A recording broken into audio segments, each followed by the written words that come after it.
Maybe, Beth, Liverpool are slowing down a little bit, but you know what? It's like a marathon runner. If you've got that real extended lead, you can slow down a little bit and still go over the finish line first. There's no concern, is there? You deal with Liverpool on a daily basis. There's no concern that given what's happened and the League Cup final defeat to Newcastle, the Champions League exit to PSG, that the end of the season can't come quick enough. They'll be fine, won't they? They'll win this title with plenty to spare, right?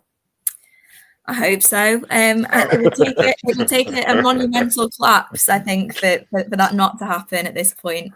I think Liverpool are a bit unfortunate because they've been excellent for the entirety of the season, and then they've just sort of had a little bit of a drop off at a decisive time. I mean, credit to Paris Saint-Germain because they're the best team that I've watched probably in Europe this season. I was at both legs of that tie, and they were excellent. Their attacking players so threatening, and for me probably have to be favourites to go on and win the competition. And that second leg at Anfield in particular, it was such an intense game. It obviously goes into extra time, and I think there were tired minds and tired legs by the time it got to the Carabao Cup final. I think it definitely had a bit of a knock-on effect, and obviously there's been the international break, so the enduring memory of Liverpool is that really insipid display against Newcastle, who were tremendous in that cup final.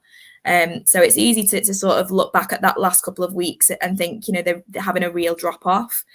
But actually, the body of work over the course of the season suggests that they probably will be just fine. It's the first time all season that they've lost 2 games in a row. So they'd probably be having to lose 3, 4, 5 in a row to throw this away. And that's, banking on the fact that Arsenal are going to go on and win all of the games, which they haven't shown really the ability to do so far this season. I'm not saying they can't do it, especially with players coming back from injury, but it would take Arsenal being flawless and Liverpool being dreadful for this title to go somewhere other than Anfield. But yeah, I think there is a real sense now on Merseyside that people are just ready and waiting for Liverpool to get back out on the pitch and sort of put things right a little bit and remind everyone, exactly why they are 12 points clear at the top of the Premier League. Seamless, because if Wolverhampton Wanderers beat Euroboys Shaka West Ham on Tuesday in the Premier League, when that resumes after the FA Cup ties, they would go 12 points clear of the 3 teams below them. This one's done, certainly for Southampton, but for Ipswich and for Leicester, any hope? No, I can't be any more blunt than that. I just don't. The bottom 3, as it exists right now, are the 3 that are going down. Simply not enough goals between them. But certainly Leicester can't score goals. Ipswich can't keep enough clean sheets. And Wolves have shown serious signs of life at different points during the course of this season.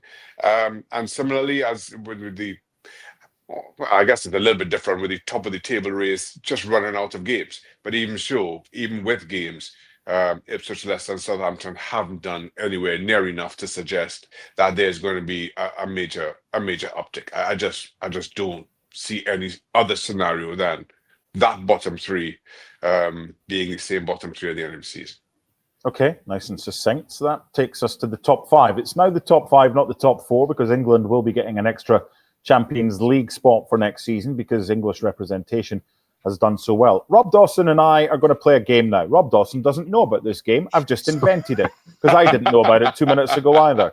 Liverpool and Arsenal, check. That's 2 of the 5. I am going to go down from Forest and Rob Dawson's going to tell me stop once I get to the last team that still has a chance of finishing 5th. Okay, so listen out for Rob Dawson saying stop. Forest, 54 points. Chelsea, 49 points. Manchester City, 48 points. Newcastle, 47 points. Brighton, 47 points. Fulham, 45 points. Aston Villa, 45 points. Bournemouth, 44 points. Brentford, 41 points. Stop. So Brentford. To Southampton for a minute. I was going to say, where are we going with it? I went for a cup of tea. I've only just come back. Just in time. Brentford, 40. See, I kind of thought Bournemouth, 44 points, 4 points behind Manchester City. That's definitely doable with the 9 games or 10 games that they've got left. Brentford, you never know if they go on a run. That tells me it's going to be quite the race for European Champions League football next season, Rob. Well, it is. I mean, and, among those teams that you've just mentioned, you've got a load of different distractions. Villa are still in the Champions League. You've got Chelsea who are in the Conference League. You've got teams who are still in the FA Cup who haven't reached FA Cup finals for God knows how long. There's possibilities of FA Cup semi-finals coming up for those clubs. It wouldn't be beyond the realms of possibility that one of those clubs wins the final 9 matches and puts themselves right in the mix to finish 5th. And you mentioned there about the 5 places. That is a massive thing for the Premier League to have 5 places, because there are teams that are down in sort of 10th or 11th who will look at the remaining games of the Premier League season and think that they can put a run together and finish 5th and get into that Champions League. And I guess when you balance it against the FA Cup, you've got a situation with, say, Nottingham Forest, who haven't been to an FA Cup final, I don't think, since 91. They're on the verge of sealing qualification for the Champions League. You've got probably the financial bods in their boardroom saying we need to finish in the top 5 to get Champions League football. Then you've got 30-odd thousand, 40-odd thousand fans who are desperate for a Wembley final and the chance to win the FA Cup. So you're going to have to balance these priorities and decide, which is more important for these different clubs. And I think with the title pretty much done, relegation, as Shaka said, is pretty much done and dusted. That is the race to watch out for in the Premier League this season for the remaining sort of 9-10 games. That could be really, really exciting, because there will be teams sort of 3-4 games out who fancy themselves to get in those Champions League places now. This is when we look at the fixtures between now and the end of the season, especially the last 2 or 3 weeks of the season. And those that have already got some of the harder games out of the way might be thinking, you know what, we can come from deep and make a run. And plus, Shaka, you've got guys like Iraola. If Bournemouth were to get into the Champions League, he might have a decision to make. Do I stay with Bournemouth if they get into the Champions League? Because there's going to be a lot of interest in a very talented manager. Yeah, without question. And I mean, the speculation already starts swirling around Spurs and Iraola and the move there, which you could fully understand. But then you get a team like Bournemouth into the Champions League. You want to see that out. We were having a similar discussion with Xabi Alonso just yesterday at Leverkusen. You take a team from like Leverkusen as they once were, get them to Bundesliga title glory, into Champions League, and you want to be a part of that experience for the club. So no real surprise to see Xabi Alonso stay on.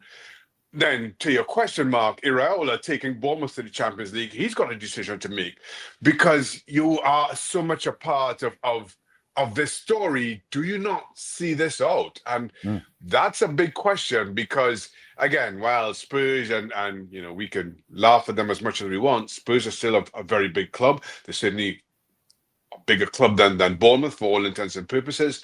Do you turn that down for that Champions League experience with a club like Bournemouth? So that's quite clearly a question that only Iraola can answer. But for what it's worth, I think Newcastle will finish in the top 5, and it'll be decision.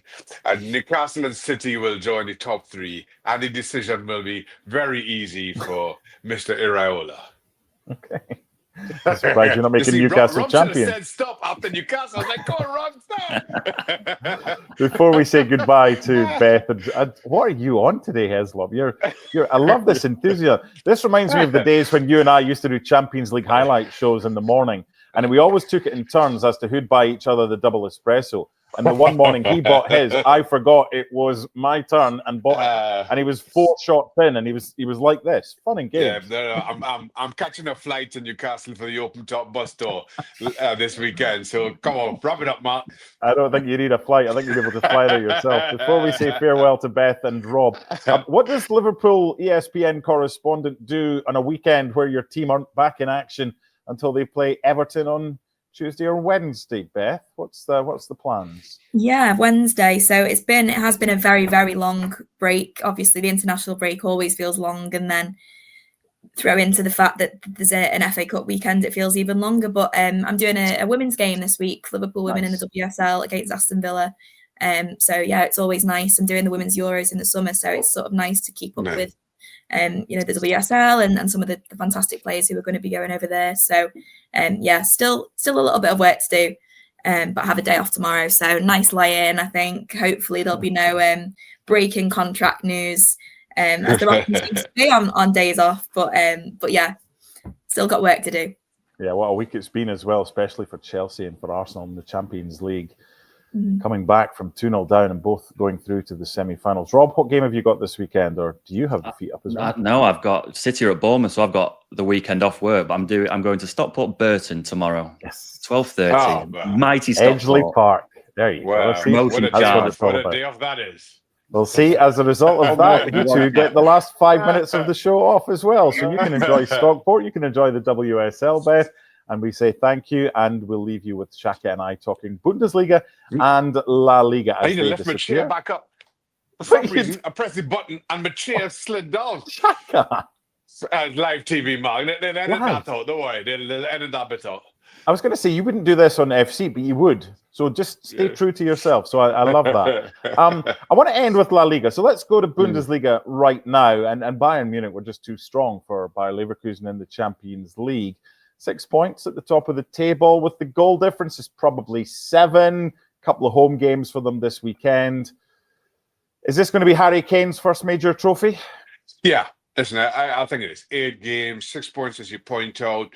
And while Bayern Munich themselves have not been great by their usual measure, last couple of seasons apart, Leverkusen just haven't replicated the kind of form that you saw last season. I thought in the meeting between the two a couple of was it 3-4 weeks ago, the draw, I thought that was Leverkusen's opportunity kind of up in smoke. And then both of them then go on to lose games and drop points in ways that you didn't expect.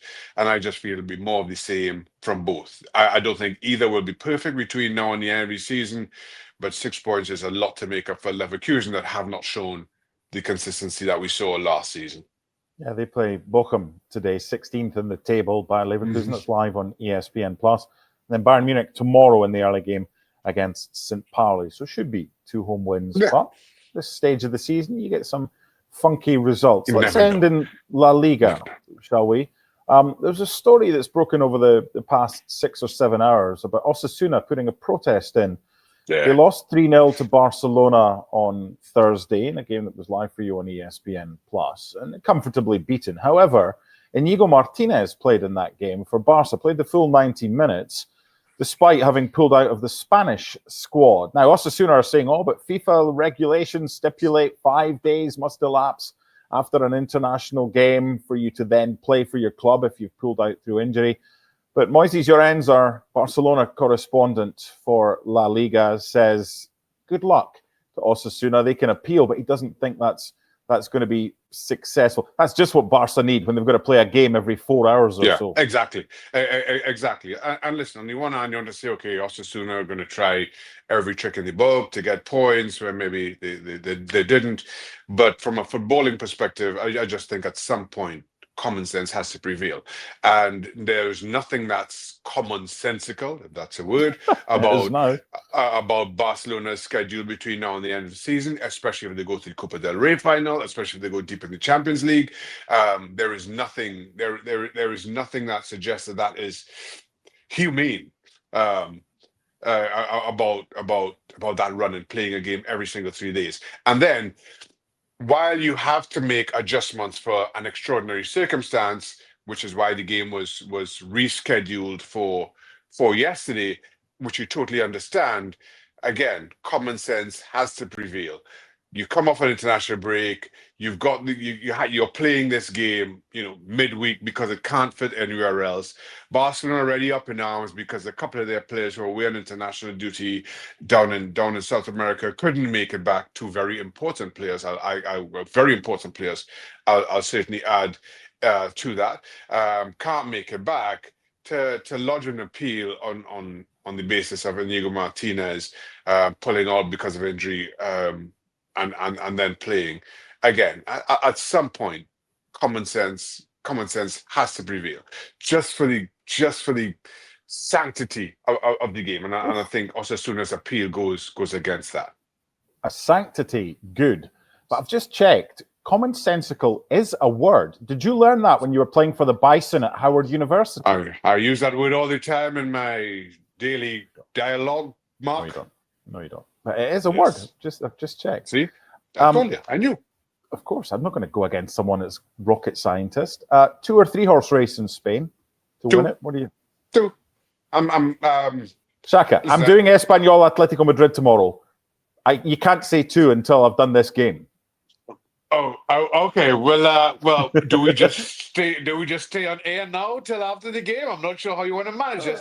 Listen, it probably is 2, but yeah. If Atleti win, then they're closing the gap. But it's tough listen. All right.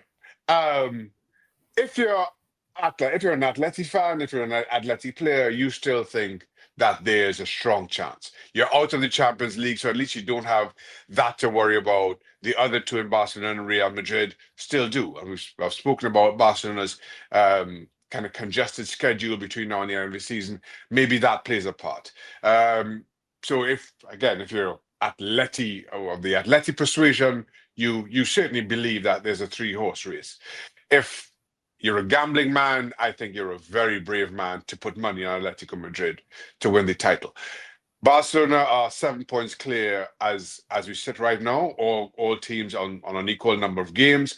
I think Barcelona are playing by far the best football of the 3. That's not to say that Barcelona haven't shown flaws during the course of this season, but certainly during the course of this year, they've been virtually flawless. I think it's 16 wins and 3 draws in 2025.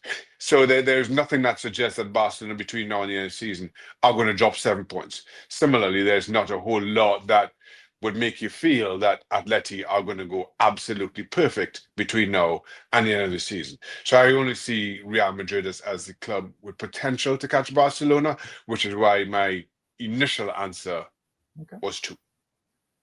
Fine. Well, in return for completely dismantling Atleti's title hopes, your Saturday, I don't know what it is made up of, but if you wanted to watch, sorry, FA Cup? I'll be doing FA Cup tomorrow morning. Yeah, that's fine. Well, after your FA Cup stint, you could tune into ESPN Plus for Espanyol against Atletico Madrid at 11:15 Eastern. Then, as I will be doing, rushing along the I-84 for Hartford Athletic against El Paso in the USL Championship home opener. And then after that, back on ESPN Plus for Real Madrid against Leganés. So there's plenty football for you of differing levels on Saturday and on Sunday. We will be back this weekend for full reaction to the games that matter, and ESPN FC, remember, every single night. Enjoy your FA Cup tomorrow, and whichever game you're going to or watching, enjoy it. My thanks to Rob and to Beth and to Shaka. I'm Mark. We'll see you again soon. Bye for now.